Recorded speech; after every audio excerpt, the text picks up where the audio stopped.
Muraho neza nshuti bavandimwe mukomeje kudutega amatwi, muri kumwe nanjye Iva kuri mikoro za TVS. Kuri uyu wa gatanu itariki ni 6 z'ukwezi kwa kabiri 2026, turabasuhuje tunabahaye ikaze muri aya makuru yacu y'iki gitondo. Leta zunze ubumwe za Amerika zatangaje ko igiciro gisha kigiye kujya mu ngiro mu bya diplomasi yayo y'ingenzi ku bijyanye n'amabuye y'agaciro.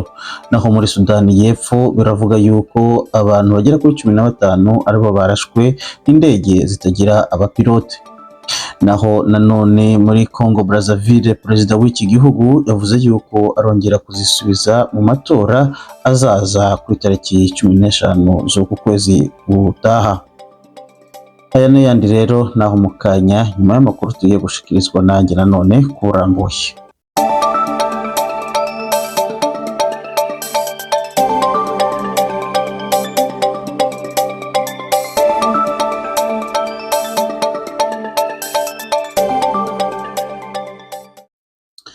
Reka amakuru yacu tuyahere muri Congo iharanira intwaro rusangi, aho bivuga uko leta zunze ubumwe za Amerika zatangaje igiciro gisha cya diplomasi yayo y'ingenzi ku bijyanye n'amabuye y'agaciro, ubwo aho yahuzaga abahagarariye ibihugu hafi 54 na komisiyo y'Uburayi mu nama y'abaminisitiri bashinzwe amabuye y'agaciro muri uyu mwaka wa 2026.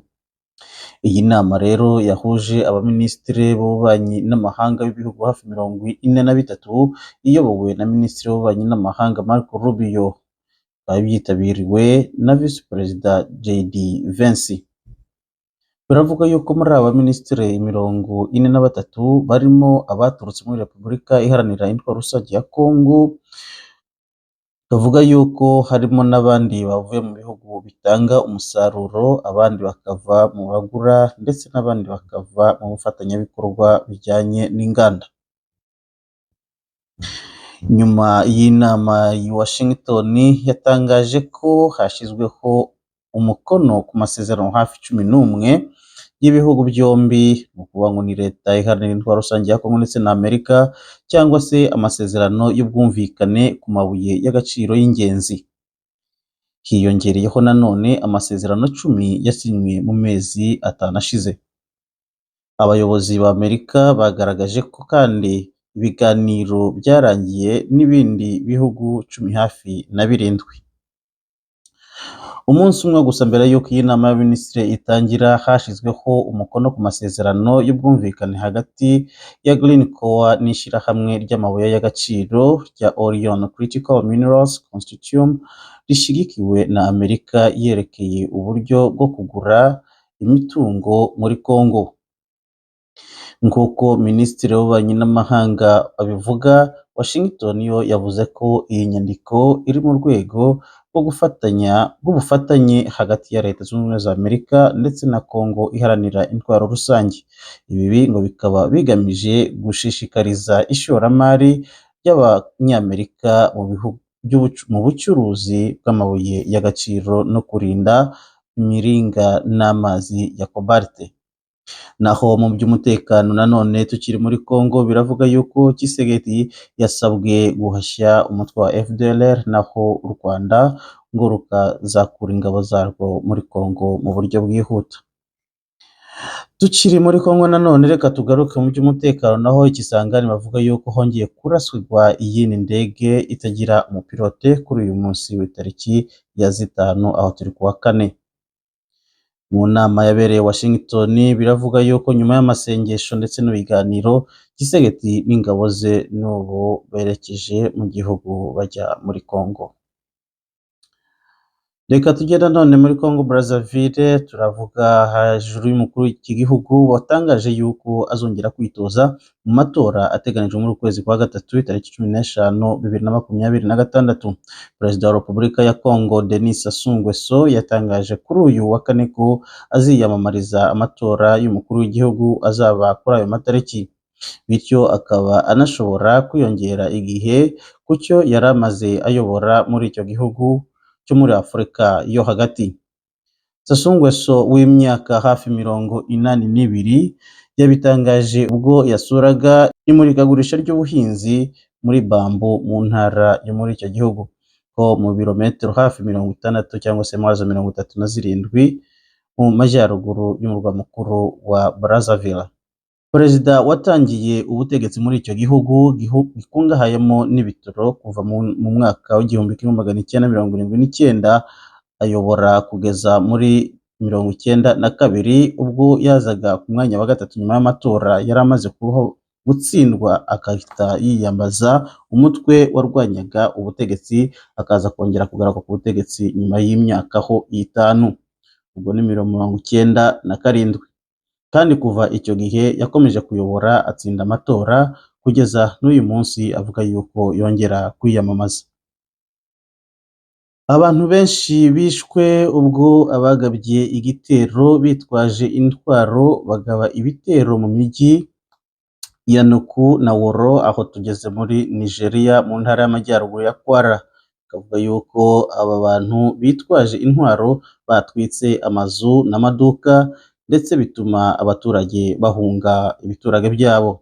Raporo za mbere zagaragaje ko nibura abantu 35 bahasize ubuzima, ariko imiryango iharanira uburenganzira bwa muntu yo ikaba ivuga yuko abantu hafi 170 bishwe n'ibyo bitero, ndetse bamwe bakaba bavuga yuko n'ubu batarabonerwa irengero.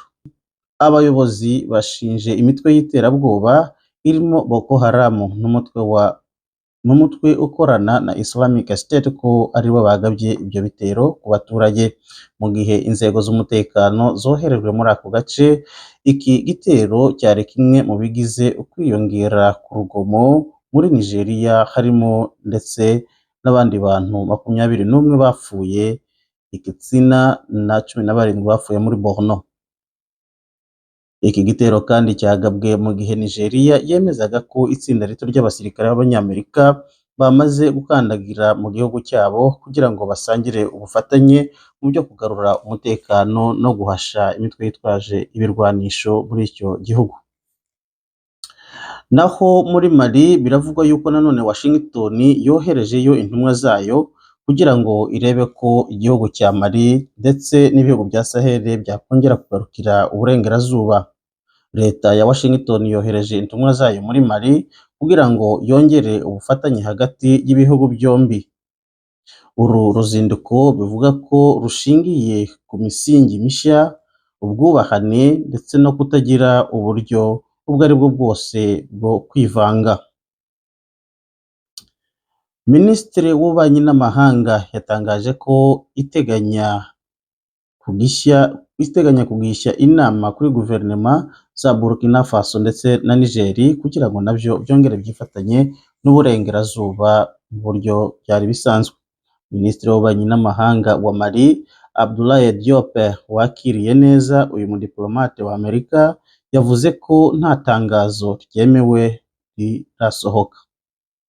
Ariko kandi uru ruzinduko rubaye mu gihe ubutegetsi bwa Perezida wa Amerika Donald Trump bwahinduye inzira ya politike y'ububanyi n'amahanga nk'ubucuruzi bwo kwifashisha.